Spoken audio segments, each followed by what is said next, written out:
व्याप्तं ब्रह्मा विष्णु शिवात्मकं गुरु परतरं नहि किंचित् तस्मै श्री गुरुवे नमः।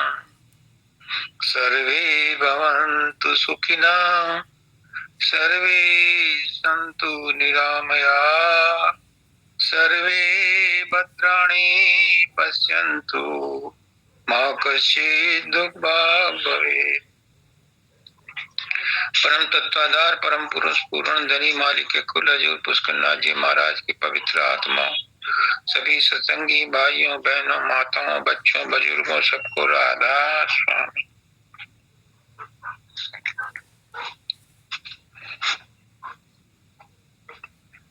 आज का जो विषय है वो संत मत का सार है।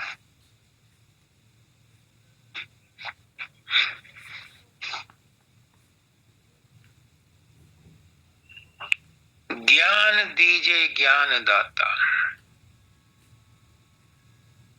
गुरु क्या है? गुरु बहुत कुछ है। गुरु का वार पार नहीं आ सकता समझ में। क्यों? जब परमात्मा को कोई नहीं जान पाया तो गुरु को कोई क्या जानेगा? गुरु भी तो उसी का रूप है। लेकिन मोटे तौर पर समझाने के लिए गुरु ज्ञान दाता है, ज्ञान देता है। ज्ञान तो सभी देते हैं, माता पिता भी देते हैं, स्कूल टीचर भी देते हैं, रिक्शा वाला भी देता है, पान वाला भी देता है। सभी ज्ञान बांटते हैं। सबको ज्ञान की बदहजमी हो रखी है। हर आदमी ज्ञानी है, हर आदमी डॉक्टर है, हर आदमी वकील है। किसी के पास चले जाओ, कहीं चले जाओ, जरा सी बात निकली और सब अपने अपने बहस मुद्दे तर्क वितर्क करने के लिए सब बैठे रहते हैं। गुरु ऐसा नहीं करता। गुरु ज्ञान देता है। कौन सा ज्ञान देता है? जो विलक्षण है, जो संसार में नहीं है, जो दाल रोटी का ज्ञान नहीं है, वो परमात्मा का ज्ञान देता है। और परमात्मा का ज्ञान सिर्फ गुरु की दुकान पर मिलता है और कहीं नहीं मिलता। बाकी दुकानों पे तो नकली घी मिलता है, गुरु की दुकान पर असली घी मिलता है, क्योंकि असली ज्ञान आत्मा का ज्ञान है। तो गुरु की दुकान पर आत्मा का ज्ञान मिलता है। तो क्या कहते हैं? ज्ञान दीजिए ज्ञान दाता। यही ज्ञान चाहिए गुरुदेव हमें, बस संसार का नहीं चाहिए। संसार का तो हमें बहुत लोग देने को तैयार हैं और देते रहते हैं 24 घंटे। हमें तो वही ज्ञान चाहिए जो आत्मा का ज्ञान गुरु देने आया है। बाबा फकीर कहते थे कि जो गुरु देने आया है उसे तो तुम लेते नहीं और अपनी डबली बजाते हो कि गुरुदेव मुझे ये दे दो, मेरे बच्चे की शादी हो जाए, मेरा ये कर दो, मेरा वो कर दो। गुरु ये देने के लिए आया, इससे तो तुम्हें पहले से मिला हुआ है ही। गुरु तो तुम्हें इससे छुटकारा दिलाने आया है, वो तुम देते नहीं। तो ज्ञान दीजिए ज्ञान दाता। ज्ञान के भंडार से, क्योंकि गुरु ज्ञान का भंडार है, गुरु आत्माओं का भंडार है, गुरु सुरत का भंडार है।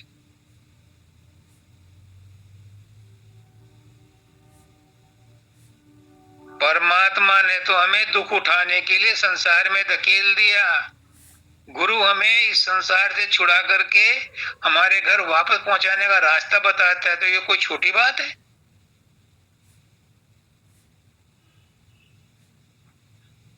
ये बहुत बड़ी बात है।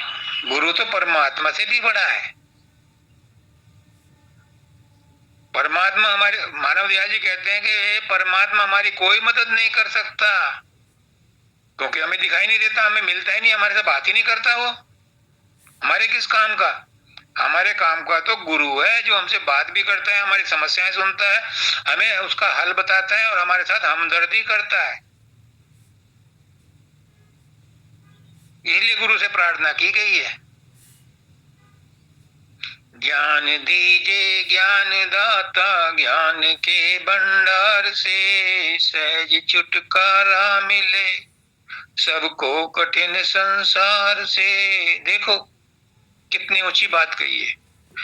यह स्वार्थ नहीं है, नाम को भी स्वार्थ नहीं है, रत्ती भर भी स्वार्थ नहीं है। मुझे नहीं चाहिए ना सहज छुटकारा मिले हमको कठिन संसार, सबको कठिन संसार से। सब दुखी हैं, सबका कल्याण हो। मैंने भी आज प्रार्थना में यही कहा, सर्वे भवन्तु सुखिना सर्वे सन्तु निरामया सर्वे भद्राणि पश्यन्तु मां कश्चित् दुःखभाग्। हे परमात्मा, सबका भला कर, सब पर दया कर, सब पर कृपा कर, सबको निरोग रख। क्यों? जब सबका होगा तो सब मेरा भी हो जाएगा, मैं भी तो सब में ही आ रहा हूं। पहली बात। दूसरी बात ये कि सबका भला चाह करके हम परमात्मा की प्रसन्नता और ग्रहण कर लेते हैं कि यार ये तो सभी के लिए प्रार्थना कर रहा है, मेरे तो सारे जीव हैं, उनकी तो कोई सुनता नहीं, ये सबके लिए प्रार्थना कर रहा है तो इसको विशेष दर्जा दिया जाए।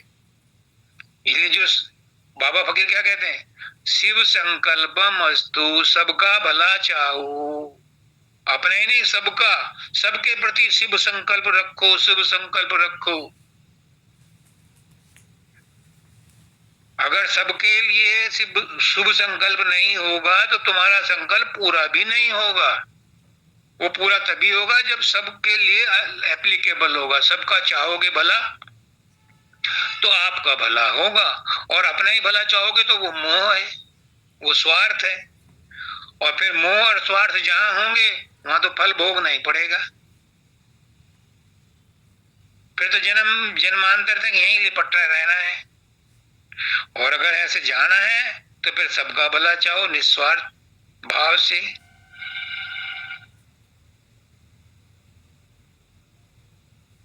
ज्ञान दीजे ज्ञान दाता, ज्ञान के भंडार से सहज छुटकारा मिले सबको कठिन संसार से। सबका भला चाहो, सबके भले में हमारा भी भला हो जाता है।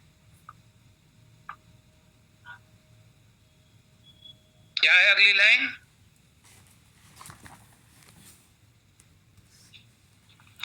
कहने को तो बंध मुक्ति कल्पना मन, कहने को तो बंध मुक्ति कल्पना मन की सही।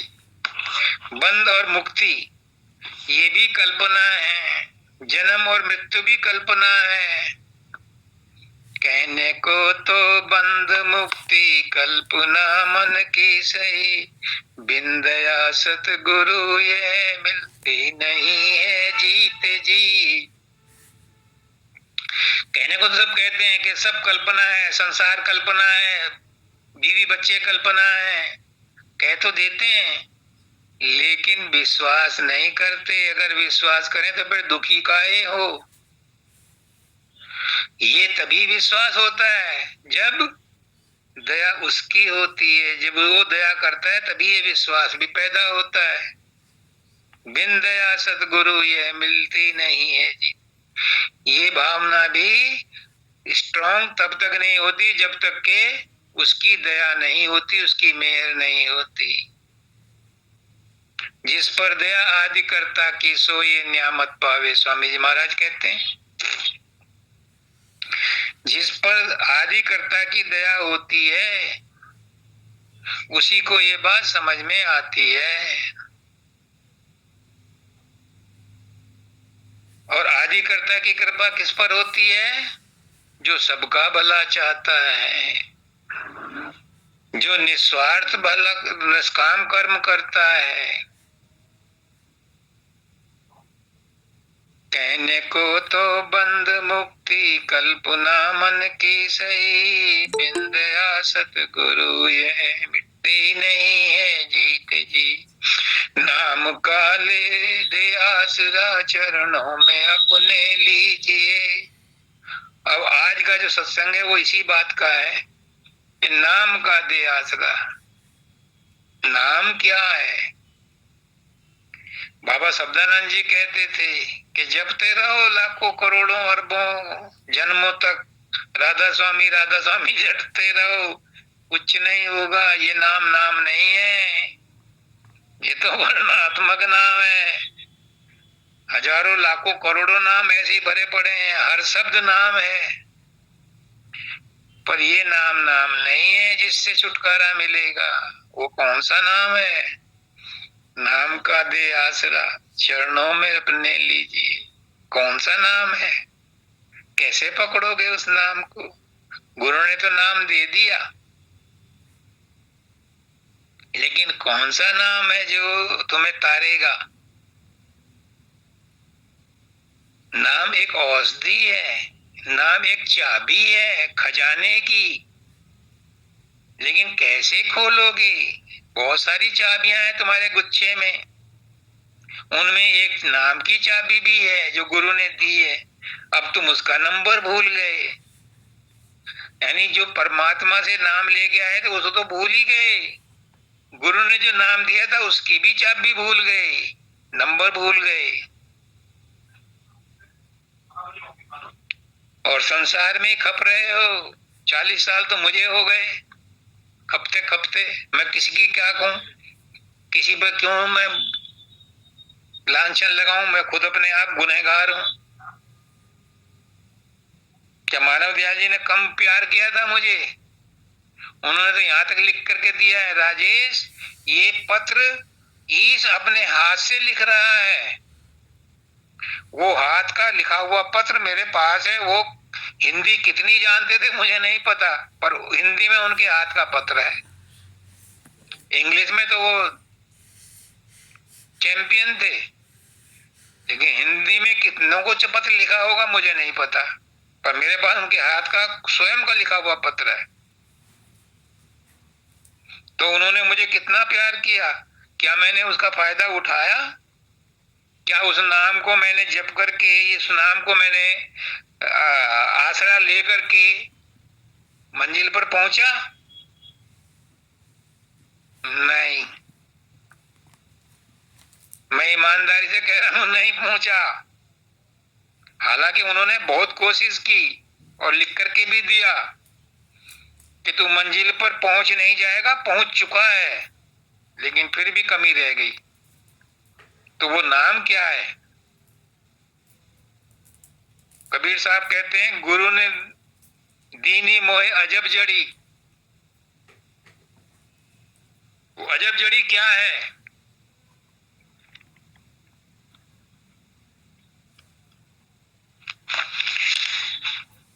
गुरु मोहे दीनी अजब जड़ी, सो जड़ी भोको प्यारी लगत है, अमृत रसन भरी। गुरु ने दी है वो अमृत जड़ी, गुरु ने दिया है वो नाम, लेकिन है क्या? उस नाम को क्या से समझोगे? नानक देव जी भी कहते हैं, नानक नाम खुमारी चढ़ी रहे दिन रात। उस नाम की खुमारी नशा दिन रात चढ़ा रहता है। संसार की शराब का नशा तो उतरता है और चढ़ता है, लेकिन नाम की खुमारी का नशा नहीं कभी उतरता, वो चढ़ता ही रहता है, गहरा ही होता रहता है। क्या है वो नाम? फिर कभी चख करके देखो, मजा आएगा। लेकिन लोग इसलिए नहीं चखते कि आदत पड़ जाएगी, संसार बिगड़ जाएगा। कहते हैं कि अभी तो हम संसार को ऐश कर लें, मौज मस्ती कर लें, बाद में देखेंगे। ठीक है, लेकिन जिनकी उम्र हो गई उनका तो तजुर्बा काम कर रहा है कि उन्होंने कितनी मौज मस्ती ले ली। क्या उनको सुध आई अपने नाम की? नहीं आई। मुझे 80 साल हो गए, मेरा तजुर्बा कहता है कि जो गुरु ने नाम की शराब दी है, उसको बिना पिए मस्ती नहीं आती, आवागमन नहीं छूटता। फिर क्या करें? There is no shortcut of hard labour. जो गुरु ने कहा है वो तो करना पड़ेगा। गुरु ने जो कहा है वो करो। बाबा शब्दानंद जी कहते हैं कि सुमरन ध्यान नहीं बनता मत हो। बाबा फकीर भी कहते हैं नहीं बनता नहीं हो। जरूरी नहीं है कि सब सुमरन ध्यान भजन समाधि और अभ्यास करें, कोई जरूरत नहीं है। मैंने कर लिया कहते थे बाबा फकीर, तुम्हारा साधन अभ्यास मैंने कर लिया। बाबा शब्दानंद जी भी कहते थे तुम वो कर लो जो गुरु कहता है। गुरु की बात को पूरा कर दो, उसी में तुम्हारा कल्याण है। वही साधन अभ्यास है, वही तुम्हारी पूजा है। गुरु किसी को हुक्म नहीं देता, गुरु किसी को आदेश नहीं देता। उसे पता है कि उसके आदेश का पालन नहीं होगा तो संसार में कोई भी शक्ति उसकी रक्षा नहीं कर सकती, क्योंकि गुरु की आज्ञा का उल्लंघन बहुत बड़ा गुनाह हो जाता है। इसलिए गुरु किसी को आज्ञा नहीं देता। लेकिन गुरु के मुंह से कभी कुछ शब्द निकल जाए और उसे तुम पकड़ के पूरा कर दो, बस गुरु तुम्हारा गुलाम। फिर कुछ सब तुम्हें साधन अभ्यास करने की जरूरत नहीं है। साधन अभ्यास क्यों कराया जाता है?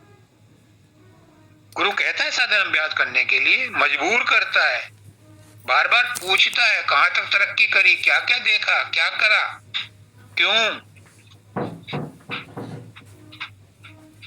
ये साधन अभ्यास सिर्फ मन को निर्मल करने के लिए कराया जाता है, मन को वश में करने के लिए कराया जाता है, मन को स्थिर करने के लिए कराया जाता है, ताकि अगली जो सीढ़ी है, अगली जो प्रोसेस है, अगली जो कार्रवाई है वो बन सके।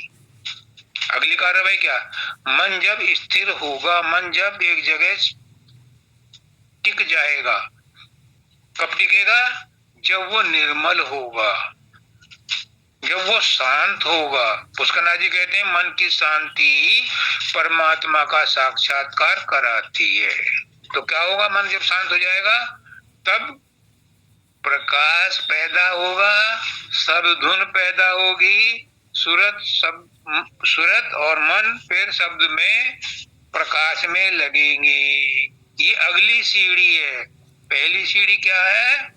मन को शुद्ध करना, और इसको शुद्ध करने के लिए तरह तरह के उपाय बताए गए। कहीं कर्म योग है, कहीं ज्ञान योग है, कहीं ध्यान योग है, कहीं उपासना योग है, कहीं हठ योग है, कहीं कुछ है, कहीं कुछ है, कहीं कुछ है। उसी में सुमरन ध्यान भजन भी बताया जाता है गुरु के द्वारा, ताकि किसी तरह से, किसी न किसी तरह से मन हमारा निर्मल हो जाए, मन हमारा शांत हो जाए, मन हमारा टिक जाए। जब टिक जाएगा तो अगली प्रोसेस शुरू होती है।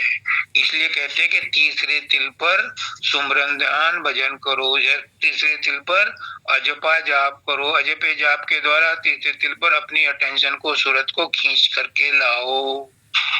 जब वहां आ जाएगी फिर वो धीरे से सहजदल कमल में खिसकेगी। सहजदल कमल में खिसकते ही वहां पर प्रकाश और शब्द की प्राकट्य होना शुरू हो जाएगा। घंटा की आवाज सुनी हो जाएगी, शंख बजने शुरू हो जाएंगे। फिर धीरे धीरे वो और आगे तरक्की करेगी तो त्रिकुटी में जाएगी। त्रिकुटी में ओम ओम बम बम की आवाज आएगी, बादलों की गर्जना होगी। इस तरह से मन के शांत हो, जिस स्तर पर मन शांत होता जाएगा, जितना जितना शांत होता जाएगा उतना उतना मन निर्मल होता जाएगा। मन निर्मल होगा, शांत होगा तो वो स्थिर होगा। स्थिर होगा तो त्रिकुटी में जाकर के मन विश्राम की अवस्था में पहुंच जाएगा। वहां पर आत्मा की और मन की गांठ ढीली पड़ जाएगी। आत्मा मौका पाकर के वहां से निकल करके उसके चंगुल से शून्य में जाएगी। शून्य में जाकर के वो मानसरोवर में स्नान करेगी, अमृत कुंड में स्नान करेगी, अपने रूप को पहचानेगी। ये कब होगा? जब मन शांत होगा। और मन शांत होगा चाहे साधन अभ्यास से करो, चाहे प्रेम से करो, चाहे सेवा से करो, चाहे समर्पण से करो, किसी तरह से भी करो, मतलब है मन को समझाना, मन ही को प्रबोधिए, यही गुरु की सीख। बिना मन को शांत किए, बिना मन को वश में किए कोई भी हथकंडा अपना लो, काम नहीं करेगा। और मन को जो जबरदस्ती बस में करते हैं, कठोर साधन अभ्यास से, कठोर नियम,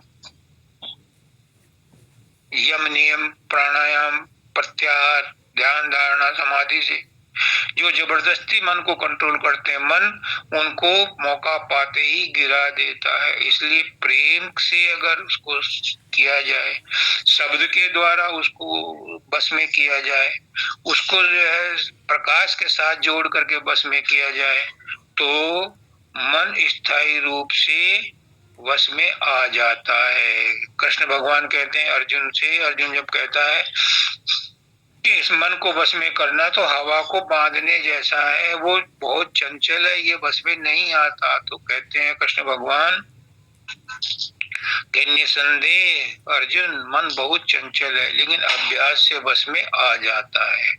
इसलिए अभ्यास गुरु भी कराता है, इसलिए उससे उकताओ मत, उसे इग्नोर मत करो। गुरु अगर कहता है तो गुरु की बात को पानी दो, तवज्जो दो, गुरु की बात को अपनाओ, उस पर चलो, तुम्हारे भले के लिए कहता है। अगर तकलीफ होती है तो तकलीफ को बर्दाश्त करो। ये समझो कि जो तकलीफ तुम्हें मरते हुए होगी या तुम्हें जन्म जीते हुए भी हो रही है, वो तकलीफ कहीं ज्यादा है, जितनी के साधन अभ्यास में हो रही है वो कम है।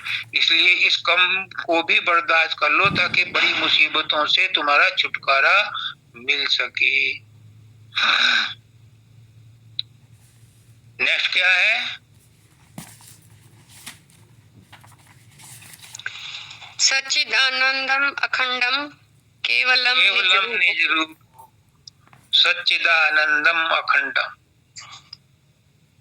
ये उपाधि किसकी है? सच्चिदानंद कौन है? परमात्मा के लिए कहा गया है। सत चित आनंद, सत्य क्या है? यही उपाधि गुरु की है, क्योंकि गुरु भी तो परमात्मा का ही रूप है, परमात्मा ही है। सत है शरीर, ये दिखाई देता है, सत है, इसके ऊपर तो टिका हुआ है। लेकिन ये सत्य और वो सत्य, इनमें जमीन आसमान का फर्क है। ये सत्य भी उसी सत्य से निकला है। ओम पूर्णमिदम पूर्णात् पूर्णमुदच्यते पूर्णस्य पूर्णमादाय पूर्णमेवावशिष्यते। ये हमारा सत्य भी उसी सत्य पुरुष से निकला है, क्योंकि पूर्ण से पूर्ण ही निकलता है, और पूर्ण से पूर्ण निकलने के बाद भी पूर्ण ही शेष रहता है। पूर्णमेवावशिष्यते, पूर्णमिदम पूर्णात् पूर्णमुदच्यते, पूर्ण से पूर्ण निकलता है, पूर्णात् पूर्णमुदच्यते पूर्णस्य पूर्णमादाय पूर्णमेवावशिष्यते। उसके बावजूद भी वो पूर्ण ही रहता है। जब स्त्री को बच्चा हो जाता है तो वो स्त्री पूर्ण है, उसमें से जो बच्चा निकलता है वो भी पूर्ण है, लेकिन पूर्ण होने के बाद स्त्री में कोई कमी नहीं आती। इसी तरह से परमात्मा से हम निकलने के बाद परमात्मा में कोई कमी नहीं आई। मनुष्य इंसान जब संतान पैदा करता है तो उसी के अंश से पैदा होती है, लेकिन इंसान में कमी नहीं आती, वो वैसे ही पूर्ण रहता है। ऐसे ही परमात्मा पूर्ण है अपने आप में। तो सच्चिदानंदम तो सत हो गया, और चित क्या है? चित है हमारा सूक्ष्म मन। इस सूक्ष्म मन को के चार भाग हैं, मन चतुष्ट है। मन बुद्धि चित्त अहंकार, ये चारों का ग्रुप चित्त कहलाता है। ये सूक्ष्म शरीर है, इसमें बड़ी ताकत है। हमारा मन उसी ब्रह्मांडी मन का अंश है, और ब्रह्मांडी मन को मानव दयाल जी कहते हैं विष्णु भगवान। विष्णु भगवान ब्रह्मांडी मन है, ये रक्षा करते हैं, पालन करते हैं। तो वो मन हमारा उसी ब्रह्मांडी मन का अंश है, बहुत ताकतवर है हमारे मन में। जैसा हम चाहते हैं वैसा हो जाता है। संसार परमात्मा ने बनाया है, लेकिन हमारा संसार हमारा मन बनाता है। कोई माने या ना माने, मैं तो कन्विंस हूं कि हमारा संसार हमारा मन बनाता है। जैसा हम सोचते हैं वैसी हमारी परिस्थितियां बन जाती हैं, वैसा ही हम बिहेव करने लगते हैं, वैसा ही हमारे लिए लाभ हानि होनी शुरू हो जाती है, जैसा हमारा मन हमारे लिए सोचता है, विचारता है। तो सच्चित आनंद, आनंद क्या है? आनंद है आत्मा का गुण, आत्मा का विशेषण। तुम सोचते हो कि बाहर की चीजों में आनंद आता है? नहीं, जो बाहर की चीजों में तुम्हें आनंद आता है वो आनंद आत्मा से ही निकलता है, अंदर से ही आता है।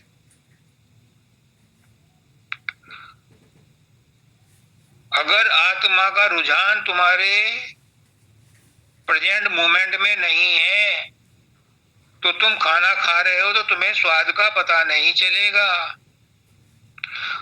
जैसे बुखार आए हुए आदमी को खाने का स्वाद नहीं लगता, ऐसे ही अगर हमारी अटेंशन, हमारी सूरत, हमारी आत्मा उस समय खाने के समय मौजूद नहीं है, कुछ और सोच रही है, कुछ और देख रही है, तो उसका स्वाद का पता नहीं चलेगा। इंद्रियां स्वाद लेती हैं, इंद्रियां स्पर्श करती हैं, इंद्रियां देखती हैं, इंद्रियां सुनती हैं, इंद्रियां सब कुछ करती हैं, लेकिन ये अपने आप में कुछ नहीं करती। पैर है, चलता है, पैर काट दो क्या चलेगा?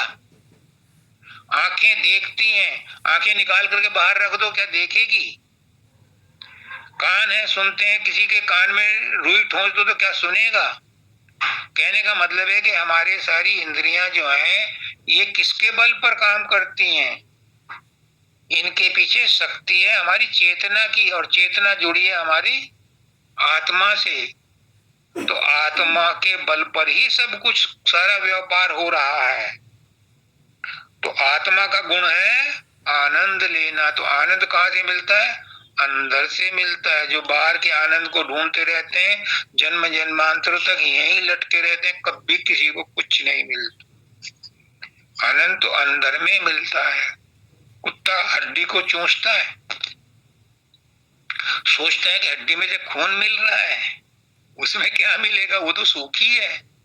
खून तो उसके अपने जबड़े में से मिलता है, उसी में से निकलता है, उसी में स्वाद आता है। ऐसे ही हमें जो आनंद मिलता है वो अपने अंदर में ही मिलता है, बाहर की चीजों से आनंद नहीं मिलता।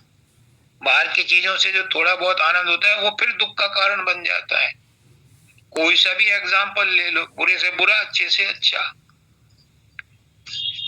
आनंद मिलेगा तो अंदर से ही मिलेगा। तो आत्मा का स्वरूप है आनंद। तो सच्चिदानंदम, अखंडम, अखंड है वो, उसके टुकड़े नहीं हो सकते। उसने कहा मैं एक से अनेक हो जाऊं, हो गया। उसके पास कोई रॉ मटेरियल नहीं था, वो अपने आप ही अपने आप में विभक्त हो गया। लेकिन अखंडम अभी भी अखंड है, उसमें कोई खंडन नहीं है,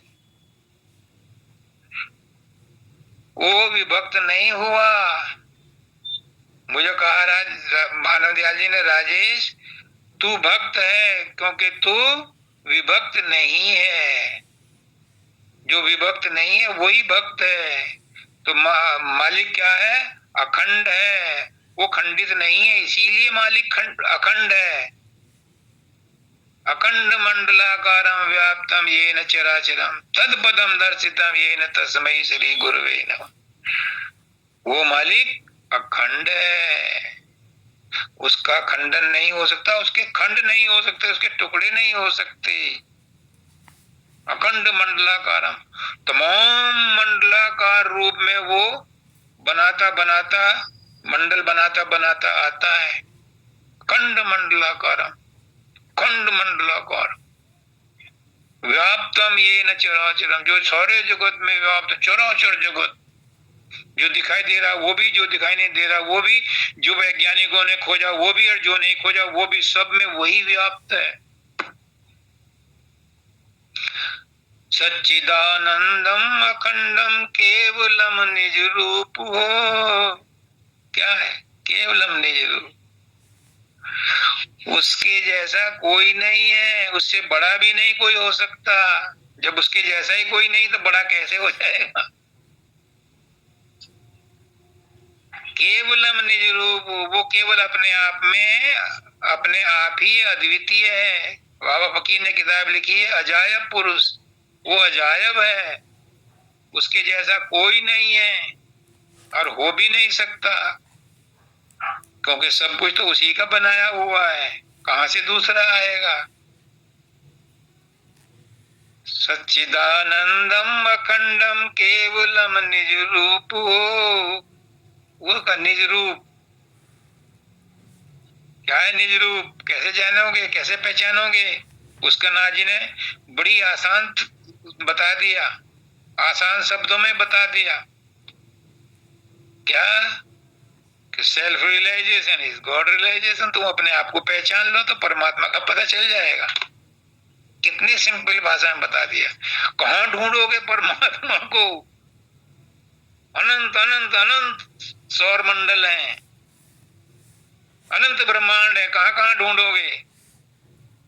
self realisation is God realization. अपने आप को पहचान लो तो परमात्मा का पता चल जाएगा। और यही नहीं, अपने आप को पहचान लोगे तो संसार का भी पता चल जाएगा। संसार का जो भेद है, संसार का जो रहस्य है, वो भी ज्ञात हो जाएगा। इसीलिए कि शायर ने कहा है पहचान ले अपने को तो इंसान खुदा है, जाहिर में गो खाक है मगर खाक नहीं है। हम मिट्टी के शरीर में हैं लेकिन हम मिट्टी नहीं है। हम अखंड मंडलाकारम वाले परमात्मा का अंश हैं, उस मालिक का अंश हैं। तो हम कैसे मिट्टी हो सकते हैं? शरीर मिट्टी है लेकिन शरीर की भी जरूरत है। बिना इस शरीर के हमारे प्राकट्य का पता ही नहीं चलता। परमात्मा को भी प्राकट्य करने के लिए शरीर धारण करना पड़ता है, इसीलिए गुरु के रूप में आता है। अगर वो गुरु के रूप में ना आए तो उसको कौन पहचानेगा? निराकार तो पकड़ में नहीं आता, निराकार का ध्यान नहीं हो सकता। हो सकता है मैं गलत हूं, हो सकता है मैं 16 आने गलत हूं, लेकिन मेरे गुरु ने कहा है तो मैं तो वही डंडा, उन्हीं का झंडा बजाऊंगा। मेरे गुरु ने कहा है कि निराकार का सुमरन तो कर सकते हो लेकिन ध्यान नहीं कर सकते। ध्यान के लिए तो कोई ऑब्जेक्ट चाहिए, कोई रूप चाहिए। वो रूप चाहे मूर्ति का बना लो, देवी देवता का बना लो या साकार का बना लो, लेकिन मूर्ति का रूप किसने बनाया? इनका कोई फोटो है? नहीं, ये भी कल्पना का है। कल्पना मन की सही, ये जो मूर्तियां हैं ये भी कल्पना है मन की, ये सच्चाई नहीं है। जो गुरु का रूप है सामने है, ये ध्यान करने के लिए सच्चाई है, लेकिन जब ध्यान हो जाता है फिर इस रूप को भी छोड़ना पड़ता है। हर गुरु कहता है कि मेरे दाढ़ी मूंछ मत देखते रहना, ये तो दाढ़ी मूंछ वाला गुरु है, ये तो तुम्हें रास्ता बताने के लिए आया है। असली गुरु तो तुम्हारा अंदर है, शब्द और प्रकाश है, वही नाम है। लेकिन उसका नाम को कैसे ग्रहण करोगे ये इंपॉर्टेंट है। पता तो बता दिया कि अंदर में जो शब्द और प्रकाश है वो नाम है, लेकिन असली नाम को ग्रहण कब करोगे, वहां तक कैसे पहुंचोगे, ये भी एक प्रोसेस है। आज का मुद्दा यही है, केंद्र बिंदु यही है कि नाम का दे आसरा। कौन से नाम का आसरा? शब्द का और प्रकाश का। पुष्करनाथ जी कहते हैं मैं तो उन्हीं का ढोल बजाऊंगा, उनका ऋण मेरे ऊपर है। वो कहते थे, कहते हैं, अभी भी कहते हैं, वही कह रहे हैं अभी भी कि प्रकाश देखते रहो, बड़ा अच्छा है, जिंदगी में तुम्हें सब सुविधाएं मिल जाएंगी, सहूलियतें मिल जाएंगी, तुम्हारे सारे काम हो जाएंगे, क्योंकि प्रकाश में बहुत ताकत है। प्रकाश से सारा संसार बना है, प्रकाश से सारा काम चल रहा है। बिना प्रकाश के, फकीर बाबा कहते हैं कि अगर सूरज का प्रकाश, चंद्रमा का प्रकाश, तारों का प्रकाश धरती पर न आए तो कोई भी चीज यहाँ नहीं हो सकती, वनस्पति कोई पैदा नहीं हो सकती। तो सारा कुछ इस प्रकाश से होता है। तो पुष्करनाथ जी कहते हैं जब देखते रहो प्रकाश को, द्वैत में रहोगे, मंजिल पर नहीं पहुंच सकते। प्रकाश से ऊपर सुपर शब्द है, साउंड है। वो कहते हैं सुनते रहो राजेश शब्द को, शब्द के पीछे डंडा लेके मत फिर। मुझे बार बार लिखते थे पुष्करनाथ जी, शब्द के पीछे डंडा लेके मत फिर, शब्द भी हमारी मंजिल नहीं है। क्यों? शब्द में भी द्वैत है, एक शब्द और एक शब्द को सुनने वाला। जब तक द्वैत है तब तक मंजिल पर नहीं हो, तब तक रास्ते के राही हो। इसलिए नाम की अवस्था अभी नहीं आई है। नाम का साधन है, नाम का रास्ता है, लेकिन ये नाम की मंजिल नहीं आई है। नाम की मंजिल अभी धीरे धीरे बात बताऊंगा जरा पूरा। तो नाम का दे आसरा चरणों में अपने लीजिए, वो उस नाम की बात कर रहे हैं। तो हम क्या कह रहे थे? सच्चिदानंदम अखंडम केवलम निज रूप को निज दया से, ये इंपॉर्टेंट चीज है। निज दया से जाए महाबाबी का खूब को, जिस पर दया आदि करता की सोए न्यामत पावे। जिस पर उसकी दया होती है, निज दया होती है, उसको ही ये नायाब चीज मिलती है, उसी को ये गिफ्ट मिलता है। और उसको प्रसन्न करने के लिए विभीषण कहता है हनुमान से, लंका में जब वो गए वहां सीता की खोज में और उन्हें नहीं मिला, तो हनुमान ने सुना कि कहीं से राम राम की आवाज आ रही है। तो वो गए उस कुटिया उस महल में जहां विभीषण था। विभीषण से जब परिचय हुआ तो विभीषण ने कहा अब मोहि भा भरोस हनुमंता, बिन हरि कृपा मिले नहीं संता। अब हरि की कृपा हो गई है, मुझे संत मिल गए हैं, अब हरि की कृपा भी होगी, क्योंकि मुझे हनुमान जैसा संत मिल गया है। और गुरु तुम्हारे सामने बैठा है, क्या ये कम कृपा है? पुष्करनाथ जी सामने बैठे थे, कम कृपा है? शब्दानंद जी संत के रूप में थे, कम कृपा है? मानव दयाल जी संत के रूप में थे, कम कृपा है? फकीर बाबा शब्द के संत के रूप में आए थे, कम कृपा है? जब गुरु का दर्शन हो गया, समझ लो तुम्हारे ऊपर कृपा हो गई, तुम अपना लिए गए, तुम्हारा नाम रजिस्टर में लिखा गया। अब आप देखो कितने भाग्यवान हो आप। जब गुरु के दर्शन हो गए तो तुम्हारा नाम लिखा गया, तुम एलिजिबल हो गए। कुछ करो या मत करो, लेकिन दाता दयाल क्या कहते हैं, अगर तुम्हें जिंदगी में कभी गुरु के दर्शन हो जाएं, संत के दर्शन हो जाएं और तुम्हें उस पर यकीन आ जाए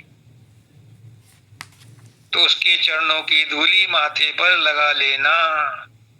वो मौका मत छोड़ना, मत चूक चौहान। उस संत को आम आदमी मत समझना। कृष्ण भगवान कहते हैं गीता में अर्जुन को, अर्जुन जब मैं मनुष्य रूप में आता हूं तो लोग मेरी मखौल उड़ाते हैं। कहते हैं, दुर्योधन कहता है पकड़ लो इस ग्वाले को, उसे ग्वाला ही नजर आता है, परमात्मा नजर नहीं आया कृष्ण में। सभी संतों के साथ ऐसा होता है। बाबा फकीर कहते हैं कि जो मेरे साथ रहते हैं, 24 घंटे रहते हैं, जो ट्रस्टी हैं, जो बड़े बड़े आचार्य हैं, वो भी कई बार मुझे आके कहते हैं महाराज जी आप बात को समझते नहीं हो। यानी वो मुझसे बड़े हो गए, वो मुझे समझाने आते हैं। बाबा फकीर कहते हैं। देखिए सब संतों के साथ ऐसा ही होता है, सब अवतारों के साथ ऐसा ही होता है। जब वो चला जाता है तो फिर रामनवमी मनाते हैं, फिर मंदिर बनवाते हैं, फिर उसकी प्राण प्रतिष्ठा करते हैं, फिर उसका सब कुछ करते हैं। ऐसी गुरुओं के लिए भी भंडारे होते हैं, समाधि बनती है, सब कुछ होता है। पर जीते जी उनकी बात को कोई नहीं मानता। कहते हैं महाराज जी आप बात को समझते नहीं। मुझे बड़ी हंसी आती है ये बात सुन करके, पढ़ करके, कि इतने बड़े संतों को भी नहीं समझा। मैंने नहीं समझा, मैं दूसरों को क्या कहूं, मैं अपनी कमियां बता रहा हूं आपको। मैंने भी नहीं समझा। अगर समझा होता तो क्या एक गुरु कम था मेरे लिए? मानव दयाल जी क्या कम थे? उन्होंने सब कुछ दे दिया था, मुझे सर्टिफिकेट लिख करके दिया हुआ, लिखा हुआ उसके ऊपर, राजेश ये तेरा वीजा भी है और तेरा इमिग्रेशन भी है, अपने हाथ से लिखा हुआ है। लेकिन हम ही ऐसे नाफलक हैं, हम ही ऐसे फरमा बरदार हैं कि हम गुरु की बात पर विश्वास नहीं करते। तो सच्चिदानंदम अखंडम केवलम निज रूप हो, निज दया से जाय मां पापी बहु। हमारे प्रयासों से नहीं हो सकता, ये उसकी दया मेहर होती है, उसकी दया मेहर होगी तो हमारा रास्ता कटेगा। नेक्स्ट क्या है? आपका है आसरा और आपका विश्वास है। बस ये जड़ है। जिस किसी को ये विश्वास में आ गया है, काकड़े वाली माता जी हैं, और भी हैं, आप सब भी कहते हो, लेकिन अपने दिल से पूछो। कहते हैं कि अपने दिल से पूछिए मेरे दिल का हाल। मैं गुरु नहीं हूं, मैं तोबा तोबा करके कहता हूं, मैं तो गुरुओं की धूल भी नहीं हूं, पैरों की धूल भी नहीं हूं। मैं तो उनके सेवकों का सेवक हूं, सेवकों का भी सेवक हूं। इसलिए मैं किसी कैटेगरी में नहीं हूं, पर मेरे ऊपर एक जिम्मेदारी लाद दी है, वो मैं खुशी खुशी बजा रहा हूं। आपका है आस्था और आपका विश्वास है। बाबा फकीर कहते हैं जिसका विश्वास है, जिसको श्रद्धा है, उसका काम हो जाता है। ये विश्वास, ये श्रद्धा, ये प्रेम, ये भक्ति, ये तड़प उधार की नहीं मिलती, न बाजार में मोल मिलती है।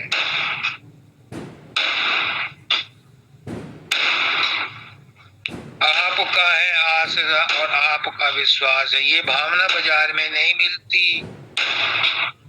विवेकानंद कहते हैं कि कोई गुरु, कोई महात्मा, कोई पीर पैगंबर तुम्हें परमात्मा के दर्शन नहीं करा सकता, रास्ता बता सकता है। तुम्हें परमात्मा के दर्शन तुम्हारे अंदर तुम्हारा विश्वास, तुम्हारी श्रद्धा ही कराएगी। और वही संत महात्मा कहते हैं कि तेरा गुरु तेरे अंदर है। परमदयाल जी कहते हैं तुम्हारा विश्वास, तुम्हारी श्रद्धा ही तुम्हें परमात्मा से मिलाएगी। तुम जो अपनी श्रद्धा और विश्वास से मेरा रूप बना लेते हो वो मंजिल नहीं है, वो तो मंजिल से भटकाने का साधन है। तुम उसमें उलझे रहो। बाबा फकीर कहते हैं कि मैं तो दादा दयाल के रूप में ही उलझा रहा। 1935 में मुझे इस बात का ज्ञान हुआ। उससे पहले तो मैं उनके रूप में ही उलझा रहा, उसी में मस्त रहता था। मुझे कोई ज्ञान ध्यान नहीं था, मैंने कोई आगे नहीं सोचा था। 1935 में मुझे ये ज्ञान हुआ। जब मेरा रूप लोगों के अंदर प्रकट हुआ और मैं नहीं गया तो मुझे ज्ञान हो गया कि अपना विश्वास ही रूप बनाता है। वो बसरा बगदाद में थे ना, तो उनको लड़ाई के मौके पर, मोर्चे पर एक स्थिति ऐसी आ गई कि उनके अंदर दादा दयाल प्रकट हुए और उन्होंने कहा अपने कमांडर को कह दे कि वो गोली ना चलाएं और दुश्मन आएंगे अपनी लाश, अपने साथियों की लाश लेकर चले जाएंगे। तो वो बड़े आश्वस्त थे। उन्होंने अपने मेजर को बोल दिया, सूबेदार मेजर को, कि मेरे गुरु ने ऐसा ऐसा आदेश दिया। जब लड़ाई खत्म हो गई और वो वापस लौटे बैरक में, तो लोगों ने उनकी आरती उतारी। उन्होंने कहा कि भाई दादा दयाल तो लाहौर में, तो मेरी आरती क्यों उतार रहे हो? अब आप हमारे अंदर प्रकट हुए। अरे बाबा फकीर बोले मेरे अंदर तो खुद दादा दयाल प्रकट है, मैं कैसे प्रकट हो सकता हूँ? तब उन्हें इस बात का ज्ञान हुआ था। तो ये विश्वास आपका है, आपका ही विश्वास है और आपका है आसरा और आपका विश्वास है तो उसका, लेकिन है आपका। उसका आसरा और विश्वास आपका आसरा और विश्वास जब बन जाएगा तभी काम बनेगा। आसरा तो उसका लेना पड़ेगा, सहारा तो उसका लेना पड़ेगा, लेकिन कहाँ लेना पड़ेगा? अपने अंदर में उसे अपना बनाना पड़ेगा। आज ये बात मेरे मुंह से पहली बार निकल रही है। ये परमात्मा मेरा सदगुरु उसका आज ही कहलवा रहे हैं। मैंने नहीं आज तक उनके मुंह से भी सुना, किसी के मुंह से सुना कि उनके आश्रय को लेकर के अपना आसरा बनाओ, उनके विश्वास को लेकर अपना विश्वास उसमें जोड़ दो, तब जाकर के वो आपका काम करे। तो ये नोट कर लो, जो सत्संग में वचन निकलते हैं वो ऊपर मालिक के वचन होते हैं, मेरे नहीं है। मैं तो कुछ नहीं जानता। आपका है आसरा और आपका विश्वास है। दादा स्वामी तार दीजिए, ये भी आपका दास है, अहंकार नहीं है, आपका दास है। अर्जुन के अंदर तो अहंकार था, मुझे तो आपका वो विराट रूप देखने को चाहिए। यहाँ नहीं कह रहा भक्त, यहाँ कह रहा आपका है आसरा और आपका विश्वास है। राधा स्वामी तार दीजिए, ये आपका दास है। वहां उसने कहा था कि मुझे आपका वो रूप देखना है, आप चाहो तो दिखा दो अगर उचित समझो तो। उन्होंने कहा देख मेरा रूप, और उन्होंने उसको दिव्य चक्षु भी दिए। उसके बावजूद भी वो उनको सहन नहीं कर पाया, त्राहिमाम करके बैठ गया। बोला मुझे तो इसको हटाओ, मुझे अपना सौम्य रूप दिखलाओ। तो कहने का मतलब ये है कि हम उसके दास हैं, उसके सेवक हैं, उसके अंश हैं, उसके बेटे हैं। बेटा रह करके दादा दयाल को बोला था हजूर महाराज ने कि सेवक का धर्म बड़ा भारी है, वो हर एक से नहीं निभता। बेटे का धर्म आसान है, वो निभाया जा सकता है। इसलिए तू मेरा बेटा है, आध्यात्मिक पुत्र है। हजूर महाराज ने दाता दयाल को कहा तो मेरा आध्यात्मिक पुत्र है, सेवक बनने की कोशिश मत करना। सेवक का धर्म बड़ा कठोर होता है। सेवक सेवा में रहे, अंत कहीं नहीं जाए। सेवक को तो यही पता नहीं होता। सेवक थे सबदानंद जी महाराज, मैंने देखा है मानव दयाल जी कैसे सेवा की है उन्होंने। हर एक आदमी सेवक नहीं हो सकता। सेवक सेवकाई करी हजूर महाराज ने स्वामी जी महाराज की, वो तो मैंने देखी नहीं। बाबा फकीर ने भी सेवा की दाता दयाल की, वो भी मैंने नहीं देखी। मैंने तो सबदानंद जी की देखी है कि मानव दयाल जी कैसे सेवा की। वो सेवा है, वो सेवक थे। और फिर भी लिखते थे सेवकों में अधम सबदानंद, लेकिन सेवक थे। मैं नहीं हूं सेवकों में, मैं तो सेवकों का सेवक का भी सेवक हूं। तो राधा स्वामी तार दीजिए, ये भी आपका दास है। तार दीजिए, क्या तार दीजिए, काहे से तार दीजिए, समझो, गहराई में जाओ। इसको ऐसे ही हल्के फुल्के मत उतारने दो। ये बड़ा गहरा शब्द है, तार दीजिए। काहे से तारोगे?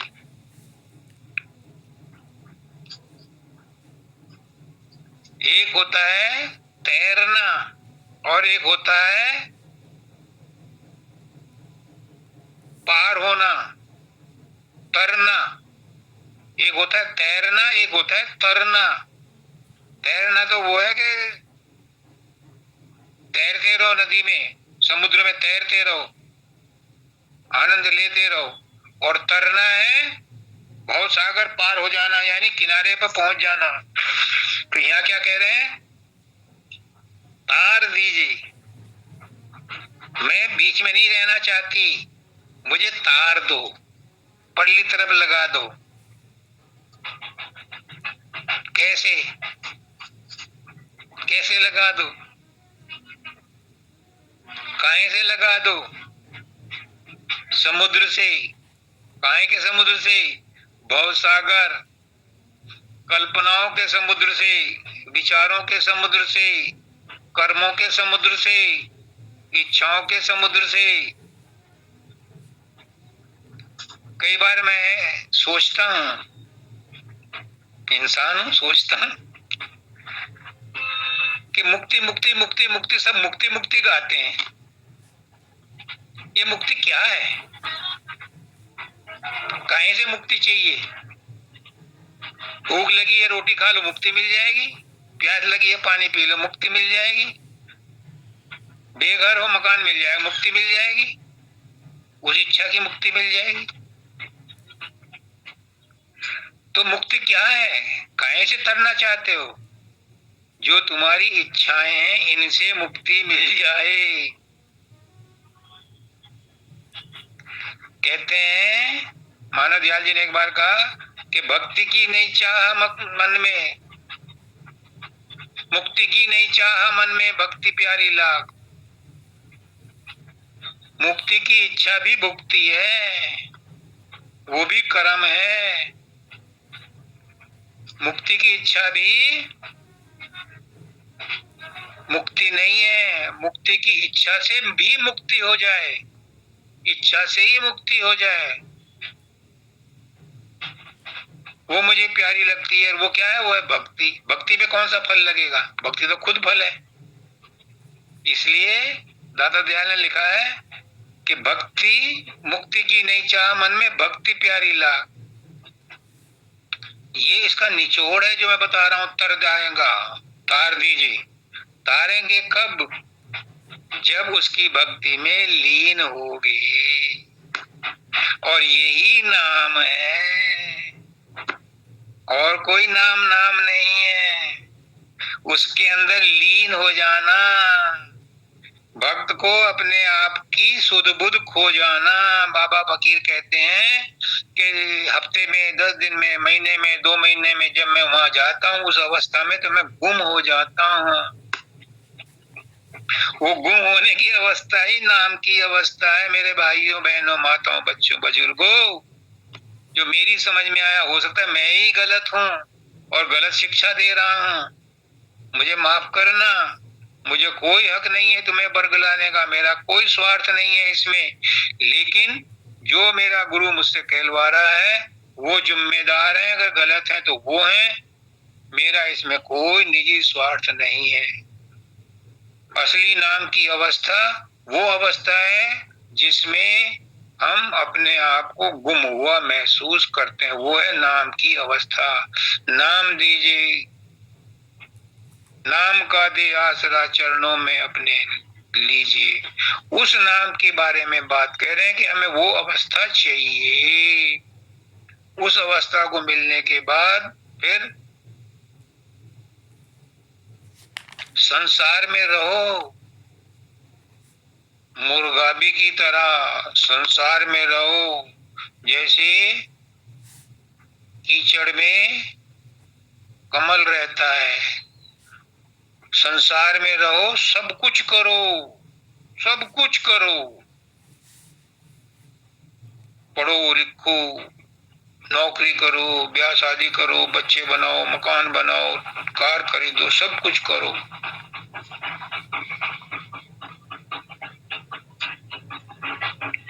लेकिन किसी चीज से चिपको मत। ये चिपकना, ये मोह, ये स्वार्थ, ये लोभ, ये लालच, ये द्वेष, ये ईर्षा, यही है हमारे बंधन का कारण। इन्हीं से मुक्ति चाहिए।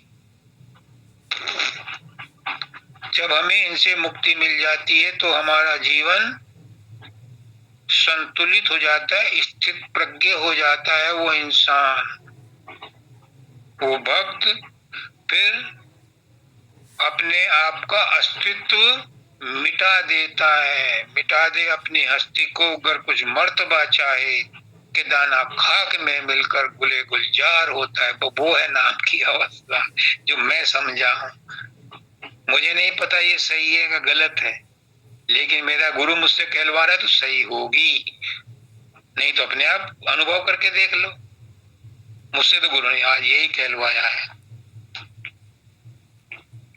अब समय हो गया है, सबको मैं इसी की शुभकामना देता हूं कि आज का जो शब्द है वो सबके ऊपर चरितार्थ हो, सब उसको प्राप्त करने का प्रयास करें और गुरु कृपा आपको मिलती रहे, ये मेरी प्रार्थना है गुरु से। यह मालिक सबका भला कर, सबका भला करो भगवान, सब पर दया करो भगवान, सब पर कृपा करो भगवान, सबका सब विधि हो कल्याण, सबको राधा।